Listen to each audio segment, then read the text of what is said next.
तो स्टूडेंट हमने पिछली वाली क्लास में पिछले वाले लेक्चर में ये देखा कि कॉम्प्लेक्स नंबर्स होते क्या हैं, कॉम्प्लेक्स नंबर्स में रियल पार्ट इमेजिनरी पार्ट कैसे पहचाना जाता है। और उसके बाद फिर आयोटा स्क्वायर की वैल्यू देखी, उसके बाद मॉडुलस, कॉन्जुगेट, और उसके बाद फिर हमने एडिशन एंड सब्ट्रैक्शन देखा। तो मुझे उम्मीद है कि आपको पिछला वाला लेक्चर समझ में आया होगा। तो अब हम मूव करते हैं बुक के सवाल की तरफ। और बुक में सबसे पहला सवाल आपके पास है आयोटा की पावर 10 माइनस आयोटा की पावर 12। तो सबसे पहले आप क्या करोगे, सबसे पहले आप यहाँ पे ये माइनस अंदर लगा हुआ है, तो अगर आप प्लस माइनस करते हो तो माइनस बाहर आ जाएगा, और ये हो जाएगा आयोटा की पावर 10 और ये हो जाएगा आयोटा की पावर 12। बेस सेम पे पावर ऐड करोगे तो ये हो जाएगा माइनस आयोटा, और 10 और 12 को ऐड करना पड़ेगा। तो 10 और 12 को अगर बच्चों आप ऐड करते हो तो आपके पास आता है 22। सही है। अब सर 22 कैसे सॉल्व होगा?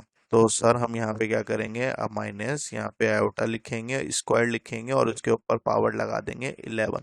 सर स्क्वायर में ही क्यों ब्रेक किया? तो बच्चों आयोटा स्क्वायर बेसिकली -1 के बराबर होता है, और 2 को 11 से मल्टीप्लाई करेंगे तो 22 आ जाएगा।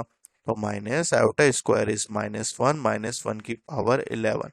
सर -1 की पावर 11 का मतलब तो -1 ही रहेगा, क्योंकि पावर अगर ऑड हो तो हम -1 ही रहने देते हैं। तो माइनस माइनस ही क्या हो जाएगा, प्लस। तो इसका आंसर आ जाएगा आपके पास +1।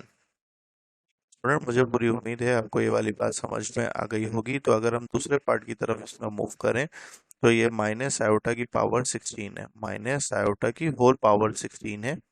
और उसके बाद माइनस आयोटा की पावर आपके पास 6 है, इवन पावर आ गई, माइनस साइन खत्म हो जाएगा। तो आयोटा की पावर ये आ जाएगा 16, और ये आयोटा की पावर आ जाएगा 6। बेस सेम पे पावर ऐड कराएंगे, 16 + 6 हम करते हैं तो भी हमारे पास कितना आता है, आयोटा की पावर 22 आ जाता है। और आयोटा की पावर 22 को सॉल्व करने का तरीका, आयोटा स्क्वायर लिखिए, 11 लिख दीजिए। आयोटा स्क्वायर होता है -1, -1 की पावर 11 इज -1।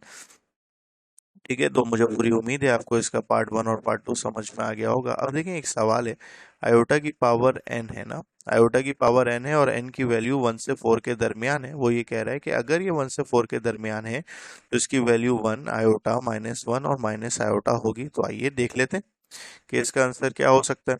तो हम क्या करते हैं, हम इसके दूसरे पार्ट की अगर हम बात करते हैं, तो सबसे पहले हम आयोटा की वैल्यू 1 रखते हैं। एन की जगह पे 1 अगर रखेंगे तो इसका आंसर आ जाएगा आयोटा। बिल्कुल सही है सर, एन की जगह पे 1 रखे तो आयोटा आ गया। अगर मैं एन की जगह पे 2 रखूंगा, एन की जगह पे 2 रखूंगा तो ये बन जाएगा आयोटा स्क्वायर। आयोटा स्क्वायर बराबर होता है -1 के, ये देखिए -1 आ गया। अब मैं क्या करता हूँ, मैं n की जगह पे 3 रखता हूँ तो ये बन जाएगा आयोटा क्यूब। तो आयोटा क्यूब किस में ब्रेक होगा, आयोटा स्क्वायर डॉट आयोटा में। आयोटा स्क्वायर तो -1 होता है, तो -1 मल्टीप्लाई बाय आयोटा, तो आंसर क्या आ गया, माइनस आयोटा आ गया। ये देखें भाई, माइनस आयोटा भी तो वो कह रहा है। अब एन की जगह पे आप क्या रख दें, एन की जगह पे 4 रख दें। जब 4 रखेंगे तो ये आयोटा की पावर 4 हो जाएगा। तो आयोटा स्क्वायर के ऊपर स्क्वायर हो जाएगा। तो इसका आंसर क्या आ जाएगा सर, -1 के ऊपर स्क्वायर, विच विल बिकम +1। ये देखें आपका 1 भी आंसर आ गया। तो ये वाली बात भी प्रूफ हो गई। तो मुझे पूरी उम्मीद है आपको ये वाली चीज भी समझ में आई होगी। अच्छा बच्चों, लास्ट लेक्चर में हम लोगों ने एडिशन सब्ट्रैक्शन भी किया था, आप लोगों को याद होगा। तो आइए इसको देखते हैं कैसे सॉल्व होगा। सही है, 5,6 को क्या लिखेंगे, 5 - 6 आयोटा। ठीक है, +4, 8 को क्या लिखेंगे, 4 + 8 आयोटा। ठीक है, माइनस ये क्या हो जाएगा, 3 - 2 आयोटा। हमने एडिशन और सब्ट्रैक्शन को अलग अलग सीखा था, लेकिन अब हम क्या कर रहे हैं, एक सवाल हमारे पास बुक में मौजूद है जो इसका कॉम्बिनेशन है, उसको देख लेते हैं। रियल पार्ट को रियल पार्ट के साथ लिखें।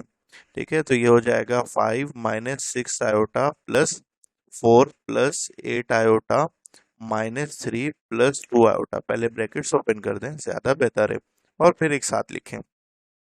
ये हो जाएगा 5 + 4 -3, ये हो जाएगा -6 प्लस -6 आयोटा प्लस 8 आयोटा, और उसके बाद +2 आयोटा। तो 5 में 4 को ऐड करेंगे तो 9 आएगा, 9 में 3 माइनस करेंगे तो हमारे पास 6 आ जाएगा। इसी तरह -6 + 8 करेंगे तो हमारे पास 2 आ जाएगा, 2 + 2 करेंगे तो 4 आ जाएगा। तो 4 आयोटा लिख दिया, तो इसका आंसर हो गया हमारे पास 6, 4। हाँ स्टूडेंट, हम मूव करते हैं मल्टीप्लिकेशन और डिवीजन ऑफ कॉम्प्लेक्स नंबर्स की तरफ। सर आपने ये फॉर्मूला क्यों लिखा, ए बी सी डी अगर आपस में मल्टीप्लाई होगा तो इसका फॉर्मूला होता है A C minus B D, A D plus B C के। और अगर ए बी और सी डी अगर आपस में डिवाइड हो रहे हो तो ये बराबर होता है A C plus B D upon C square plus D square, B C minus A D upon C square plus D square. Basically this formulas are important for MCQs. इसमें से कोई एक सवाल एमसीक्यूज में दिख जाता है एज इट इज, जिसपे आप सही ऑप्शन पे टिक कर देते हो।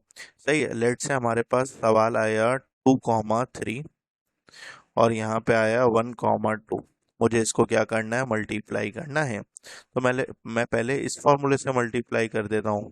तो ए को सी से मल्टीप्लाई करना है तो 2 1 से मल्टीप्लाई होगा तो 2, ठीक है, माइनस बी डी से मल्टीप्लाई होगा, 3 को 2 से मल्टीप्लाई करेंगे तो हमारे पास आएगा 6।